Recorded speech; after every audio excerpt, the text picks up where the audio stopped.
என்ன சோதனை வந்தாலும் சரி, ஒரு வார்த்தை கூட நீ பேசக்கூடாது. அதை விட முக்கியமான விஷயம், நீ விரதம் இருக்கிற அந்த 2 ராத்திரியும் நடு நிசியில வந்து. நடுநிசினா எத்தனை மணிக்குயா? ஒரு 12 மணி 1 மணின்னு வச்சுக்கோங்களேன்.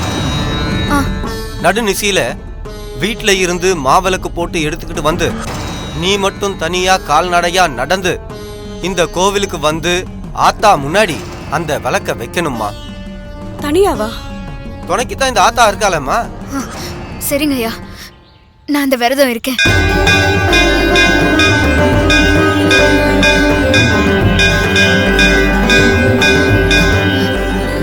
என்னம்மா இப்படி பாக்குறீங்க? என் குழந்தைக்காக நான் இந்த கஷ்டத்தை கூட ஏத்துக்கலனா இவளை பெத்த தாய்னு சொல்லிக்க வெக்கப்படணும். ஐயா, நாளைக்கே நான் அந்த விரதத்தை தொடங்குறேன். அம்மாடி, இதுல முக்கியமான விஷயம், மழை அடிச்சாலும் புயல் அடிச்சாலும் விளக்கு அணையக்கூடாது. உயிரே போனாலும் ஒரு வார்த்தை கூட நீ பேசக்கூடாது. ஐயா, எந்த சோதனை வந்தாலும் என் குழந்தைக்காக நான் தாங்கிக்கிறேன். நீ இந்த ஆத்தா மேல பாரத்தை போட்டுட்டு விரதத்தை ஆரம்பித்தாயி.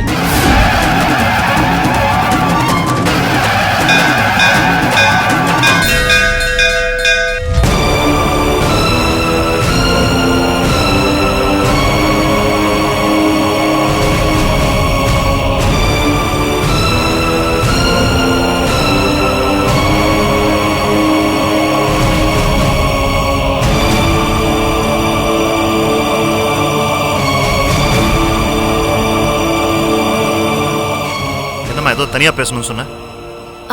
அண்ணா, நான் ஒன்னு சொல்றேன், தப்பா எடுத்துக்க மாட்டீங்கல்ல? சொல்லு. இல்ல, சக்தி அண்ணி ரொம்ப நல்லவங்க. அவங்கள எனக்கு ரொம்ப பிடிச்சிருக்கு. சக்தி எனக்கும் தான் ரொம்ப பிடிக்கும். இப்ப நீ என்ன சொல்ல வர? எனக்கு ரொம்ப பயமா இருக்குண்ணா. என்ன பயம்? உங்களோட இந்த ஈகோ அவங்கள நம்ம கிட்ட இருந்து பிரிச்சுடுமோன்னு ரொம்ப பயமா இருக்குண்ணா. சக்தி அண்ணி ரொம்ப நல்லவங்கண்ணா, நீங்க அவங்கள விட ரொம்ப நல்லவரு. ஆனா என்ன ஆனா? அண்ணா, நான் பிராங்காவே பேசிடுறேன்னா, நீங்க எங்களுக்கு அப்பா மாதிரினா சக்தி அண்ணி எங்களுக்கு அம்மா மாதிரி. உங்களோட இந்த ஈகோனால நீங்க 2 பேரும் பிரிஞ்சு நாங்க அப்பா அம்மா இல்லாம அனாதை ஆடுவோமோன்னு பயமா இருக்குண்ணா. விட்டு கொடுத்து போனா கெட்டு போக மாட்டோம்னு நீங்க தானே எங்களுக்கு சொல்லி கொடுத்துருக்கீங்க. அப்போ நீங்களும் கொஞ்சம் விட்டு கொடுத்து போலாம்ல. நீங்க சக்தி அண்ணி கிட்ட பணம் வாங்கி பிசினஸ் பண்ணா அவமானம்னு நினைக்கிறீங்க. ஆனா அண்ணி, பிசினஸ்ல கூட நீங்க தலை குனிஞ்சு நிக்க கூடாது, பணத்துக்காக யார்கிட்டயும் நீங்க கையேந்து நிக்க கூடாதுன்னு நினைச்சுதான் அவங்க பணம் கொடுத்தாங்க. எந்த பொண்ணுமே தன்னோட புருஷன் கோடீஸ்வரனா இருக்கிறத விட கடன்காரனா இருக்க கூடாதுன்னு தானே நினைப்பாங்க.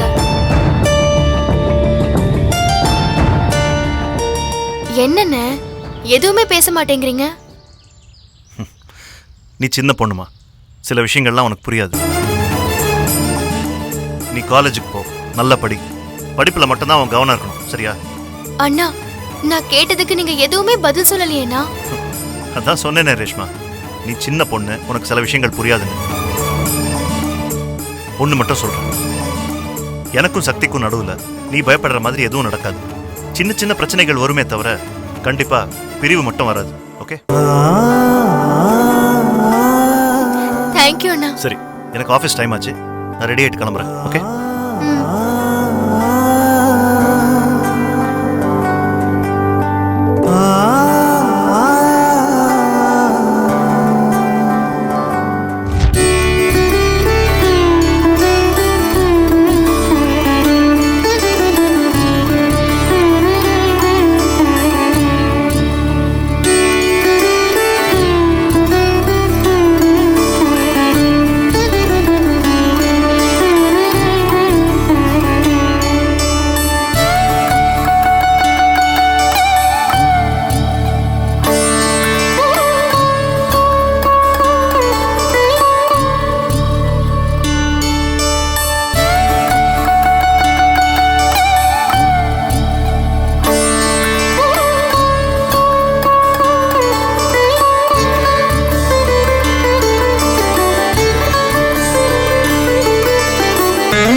அம்மா தாயே, உன் பொண்ணு பூமிகா அவ பொண்ணு தேவிகாக்காக மௌன விரதம் இருக்கிறான்னு உனக்கு தெரியும்.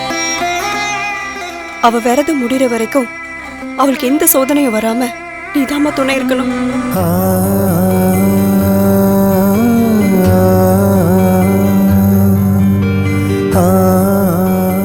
அத்தா, நான் என்ன சொல்லுவேன்னு உனக்கே தெரியும். இந்த உலகமே உன்னால இயங்குனாலும் என்னோட உலகம் என் குழந்தை தேவிகா தான்னு உனக்கு நான் சொல்லி புரிய வைக்க தேவையில்லை. எனக்கு பேசுற சக்தியே போனாலும் சரி, என் குழந்தைய பேசவே, அதுக்கு காணிக்கையா என் உயிரை கூட நான் தர தயாரா இருக்கேன். என் குழந்தைக்கு பேச்ச கொடுத்தாயே.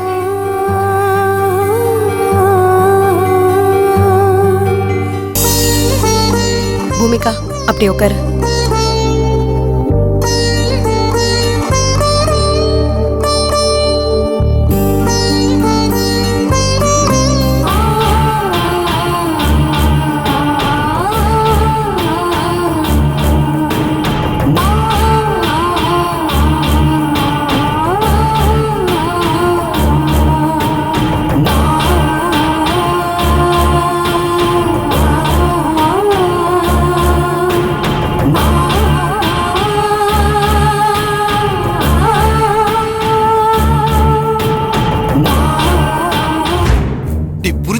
அவசரம்டா, இப்படியாவது ரெடி பண்றா.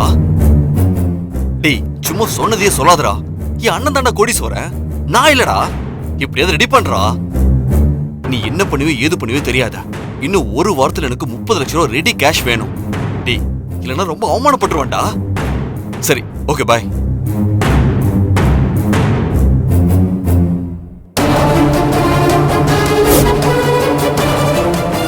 ஏய், என்னைய பாக்குற? எதுக்குண்ணா உங்களுக்கு அவ்வளவு பணம்? உனக்கு எதுக்கு அந்த டீடைல்லாம்? போய் வேலையை மட்டும் பாரு. வேண்டாண்ணா, நீங்க ஏதோ பெரிய தப்பு பண்ற மாதிரியே இருக்கு.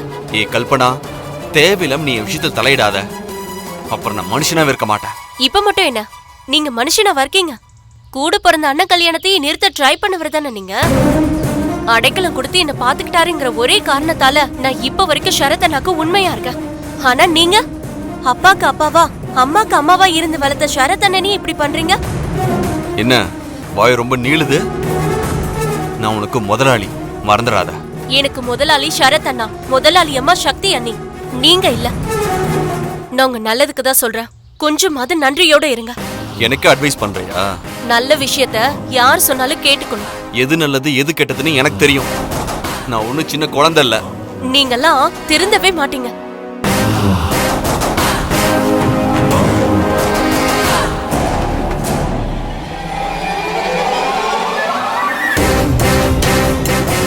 ஏய், நான் பணம் கேட்ட விஷயத்தை யார்கிட்டயாவது சொன்ன இந்த வீட்லயே இருக்க மாட்டேன். என்னன்னா மிரட்டுறீங்களா? சிச்சி, நான் உன்னை மிரட்டுற அளவுக்கு நீ ஒன்னும் பெரிய ஆள் இல்ல. சும்மா உன்னை வார்ன் பண்றேன். நீ தான் என்ன அண்ணா அண்ணான்னு கூப்பிடுறே தவிர நான் உன்னை தங்கச்சியாவே நினைக்கல.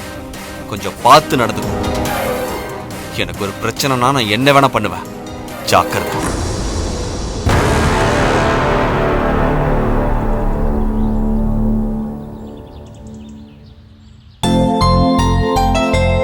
சக்தி, சக்தி, அண்ணி வாங்க, நீ வாங்க உட்காருங்க.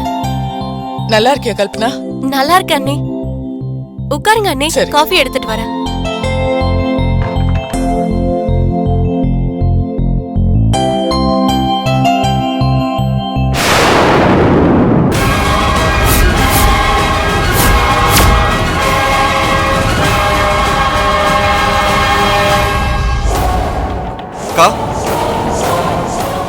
என்ன ராஜ்?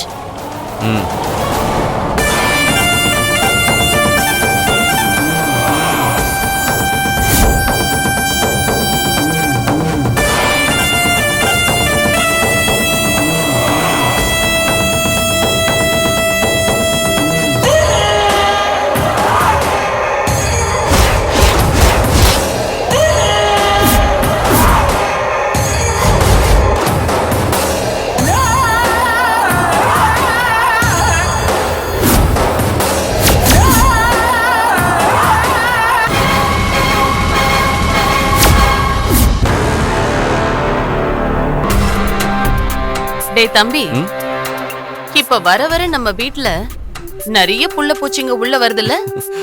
ஆமாக்கா. நம்ம வீடு சிங்கம் புலி வாழுற காடுன்னு அந்த புள்ளுப்பூச்சிக்கு தெரியல. தெரியலன்னா பரவாயில்லடா, தெரிஞ்சே வந்தா என்ன பண்றது? வேற என்ன பண்றது? மிதிச்சு நசுக்கி சாவடிச்சிட வேண்டியதுதான்.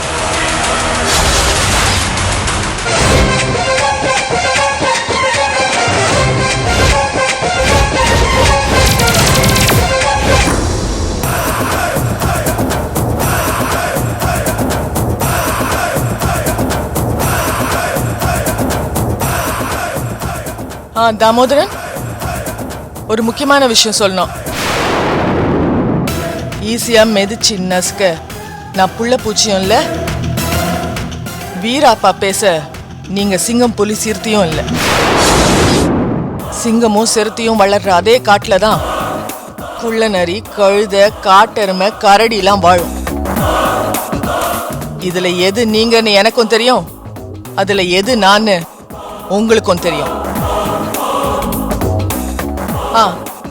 தாமோதரன், இன்னொரு வாட்டி இந்த ஜாடையா நக்கலா குத்தலா பேசுனீங்கன்னு வச்சுக்கோங்க, அப்புறம் நான் சரி விடுங்க. உங்களுக்கே தெரியும் இந்த அர்ச்சனாவை பத்தி. சோ ஜாகிரதையா இருங்க. யாரு நீ போன்ல? யாரோ ராங் நம்பர் கல்பனா. ரொம்ப நாளா தொந்தரவு பண்ணிட்டு இருக்காங்க. தொல்லை பண்ணா தூக்கி உள்ள போட்டுற வேண்டியதானே நீ? அவங்களுக்கு அந்த அளவுலாம் வர்த் இல்ல கல்பனா. இந்தாங்க நீ காஃபி எடுத்துக்கோங்க.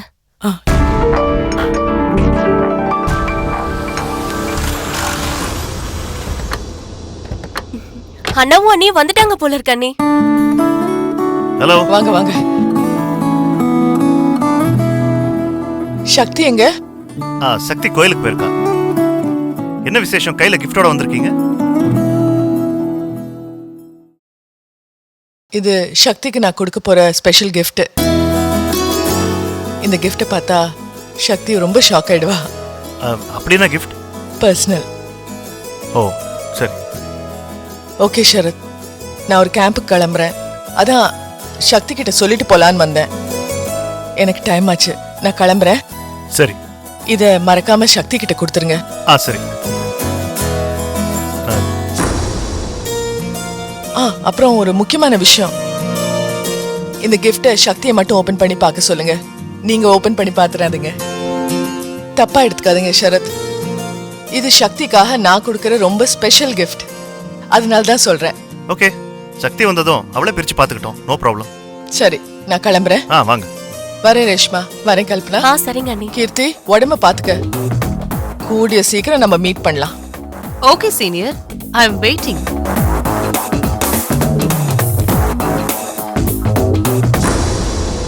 சக்தி வந்தவனே இதை கொடுத்துரு. சரிங்க அண்ணா.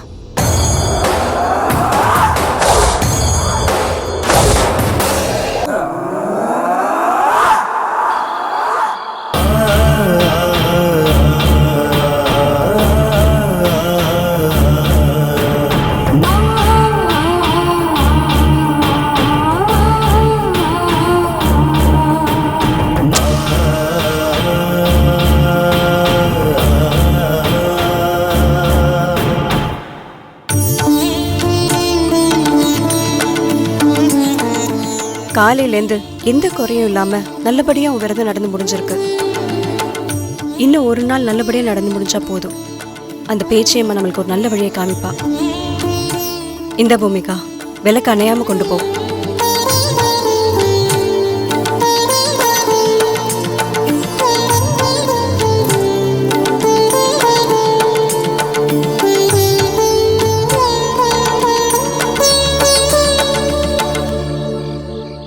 பூமிகா, பத்திரமா போயிட்டு வா.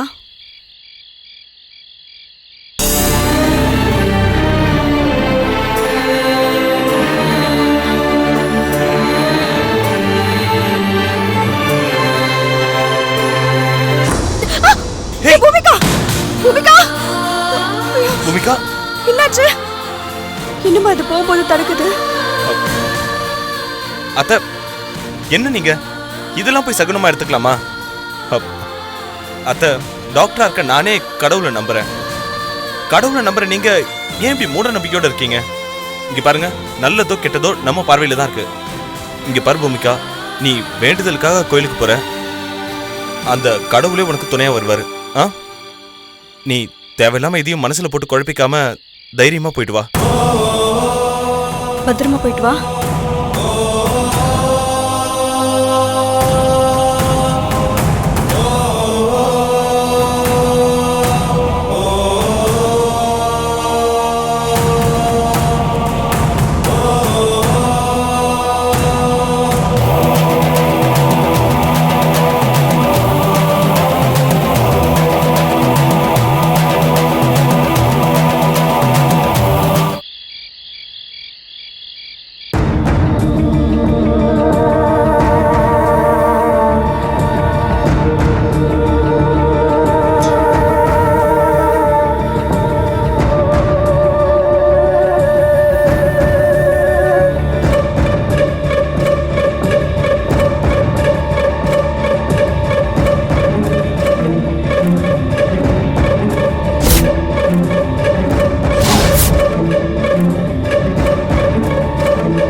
எவ்வளவு தைரியம் இருந்தா என் ஹஸ்பண்ட கொலை வந்திருப்ப? நிறுத்துங்க மேடம். என்ன டிராமா பண்றீங்களா? நீங்களே பணம் கொடுத்து இவரை கொல்ல சொல்லுவீங்க, இப்ப நீங்களே தடுக்கிற மாதிரி நடிக்கவும் செய்வீங்களா?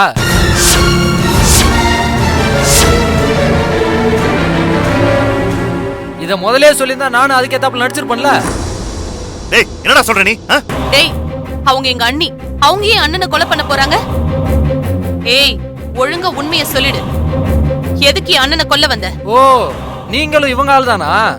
இதுக்குதான் கலெக்டர் சவாசனம் வச்சுக்க கூடாதுன்னு சொல்றது.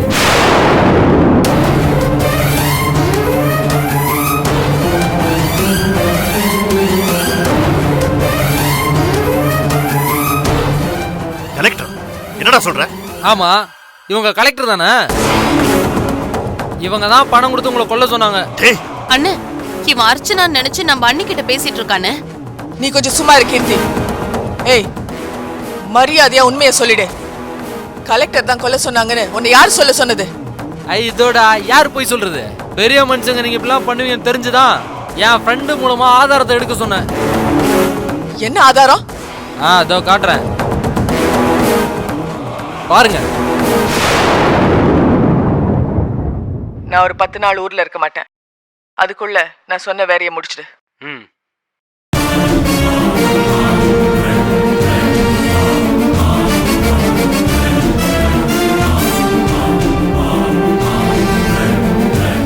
நான் ஒரு கேம்புக்கு கிளம்புறேன், அதான் சக்தி கிட்ட சொல்லிட்டு போலான்னு வந்தேன். என்ன மேடம் சொல்ல போறீங்க? இதுல இருக்கிறது கலெக்டரே இல்லைன்னு சொல்ல போறீங்களா? டேய் ராஜ், இவனை கொண்டு போய் ஸ்டேஷன்ல ஹேண்ட் ஓவர் பண்ணு. காலையில நான் இவனை கவனிச்சுக்கிறேன். சரிக்கா வாடா. வாடா விடுறா அவனை. என்னங்க இது? அம்பு விட்ட வில்ல யாருன்னு தெரிஞ்சு போச்சு. அப்புறம் அம்பு எதுக்கு? என்ன அண்ணி, அர்ச்சனாவுக்கு எப்படி அண்ணி அண்ணன் மேல இவ்ளோ கோவம்?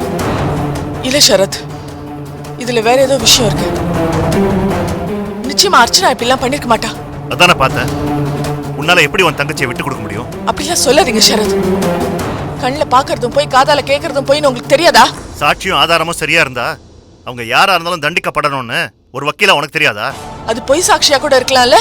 மனசாட்சி இருக்கிற யாரும் அவன் காட்டின வீடியோவை பார்த்துட்டு பொய் சாட்சின்னு சொல்ல மாட்டாங்க.